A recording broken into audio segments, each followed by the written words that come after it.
Hello and welcome to another, you guessed it, Wheels Boy Quick Review. It's not often that we bring you two cars from the same brand, almost back to back on this channel, but that's exactly what's happening today because we are in another MG. I know what you're thinking though. That steering wheel, that doesn't say MG, neither do the badges on the outside. Well, that's because this car, while it is sold as an MG, specifically the MG Marvel R in the European market, it is sold as the R Marvel R here in China because both brands are owned by SAIC. Either way, what we're interested in finding out is what, if any, differences are there between this version available in China and the one available in Europe. Let's get started.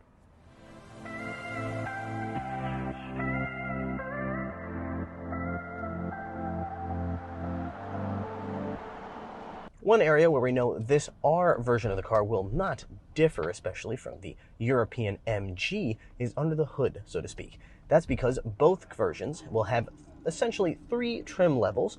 There will be two dual motor versions, your comfort and luxury, or in Chinese they call it the Pro version.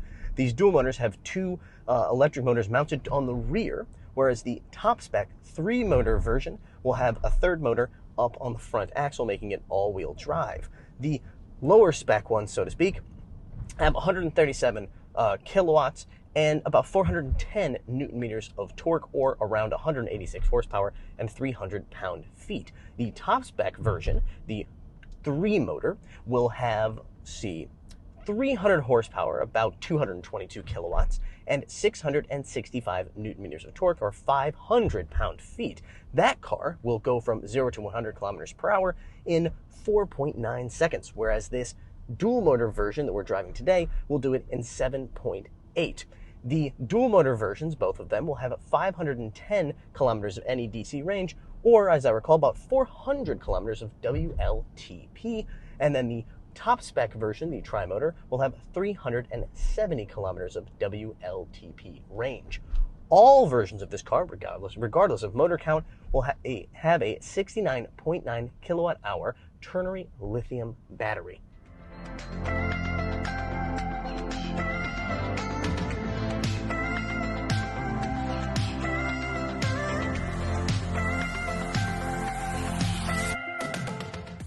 Where we start to see some differences between this car and the MG version available in Europe is on the exterior design, but they are subtle.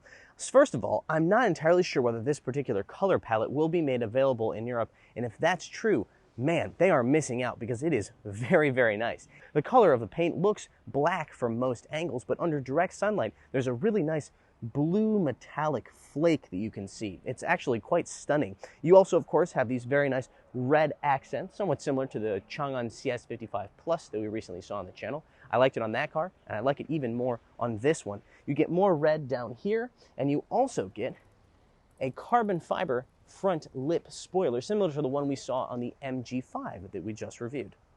This particular car comes matched with some very nice black wheels, offset by a red R badge, as well as red brake calipers. One thing I'm not a huge fan of usually is this type of kind of heat extractor brake duct thing that you see sometimes. I'm not entirely sure. It looks like it might actually be functional, so credit where credit is due in that respect, but still not a major fan. We have some retractable door handles. A small detail I want to point out, it's one you can't see from there, but we'll give you a close-up.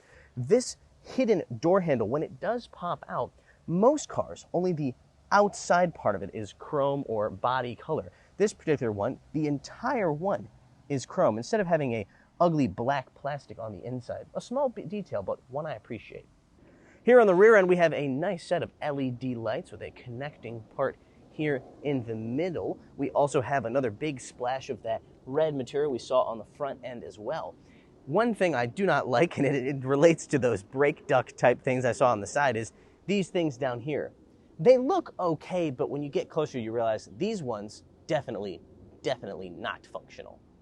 Let's open up the electric rear hatch, see what kind of space we're working with.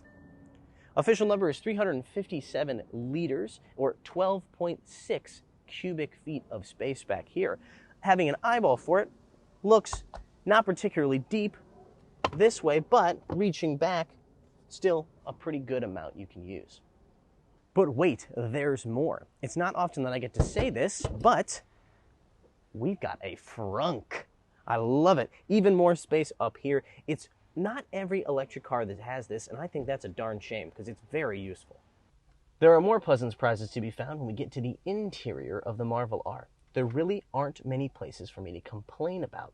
I like the look of the dashboard with these nice soft touch materials on either side, bisected by the air vents here in the middle. I also like the look of this center screen here, 19.6 inches, very, very large, complemented by a 12.3 inch infotainment cluster screen here. The space down here is quite copious, but one of my complaints about these floating center stack designs is that it makes accessing the USB ports kind of a pain in the butt. When it comes to space, in addition to the area down here below, we also have our two cup holders, as well as the center console area here. Space is somewhat limited, but still a usable amount. Again, overall, I like the styling. I wish there was more color, but what we do see is restrained and very nice. The black leather, the touches of aluminum here on the side, including brushed aluminum, as well as nice red stitching to put it all together.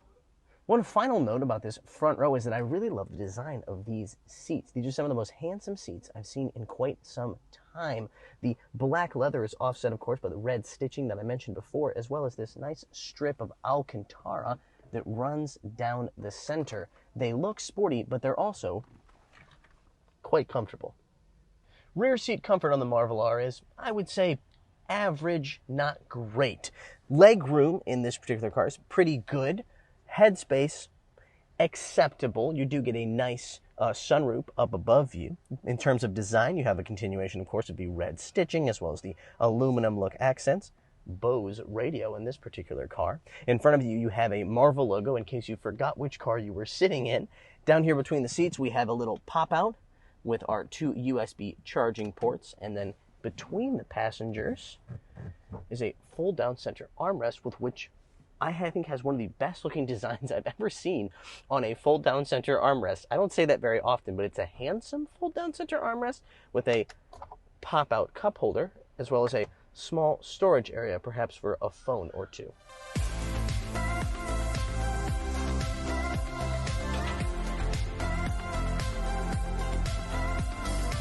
Now that I've given you enough data to fill a book, let's talk about what it's like to actually be behind the wheel of this car. And there is good news to share. As I mentioned, this is a rear-wheel drive vehicle, and it feels that way. It feels quite well sorted, in fact. Much better than the MG5 that we just recently drove on the channel, which took me a little bit by surprise. The steering, while obviously not with particular great feedback, does feel pretty tight. Body control is quite good. The car itself will, of course, roll over a bit in turns. It is a mid-size SUV, but it does feel pretty well controlled in corners. I was quite impressed. There are two buttons to either side of the transmission knob. The transmission knob, there is kind of a almost a mechanical feel to it. It has good click to it that I like, but even better than that are the two buttons on either side. They're kind of toggles like this. One controls the driving mode of the car, and one controls the regen. There is sport, eco, and normal driving modes. There is a difference in the weight of the steering, certainly between the eco and the sport, which I think makes the car feel a little bit easier to handle. I like having a physical button for adjusting my regen settings, but I have to say, I don't really like the regen on this car. Even in the highest settings, I find that it is not strong enough. I like a very obvious sense of deceleration when I take my foot off the accelerator in my electric car, and I like it to bring me completely to a stop. This car, again, even in its highest setting, not noticeable enough for me. When you put your foot back onto the accelerator, though, that's where things start to improve. As I mentioned, this dual motor version, 7.8 second 0 to 100 km/h time. This car almost feels like it doesn't even have regen, and I don't really like that very much.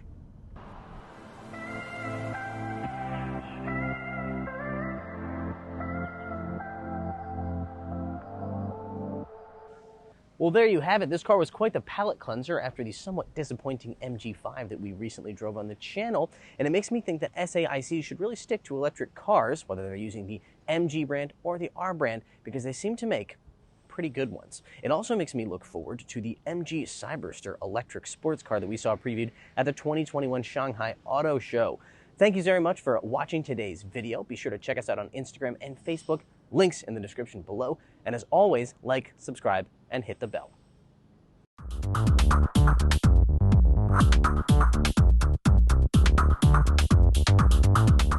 Thank you for watching. See you again soon.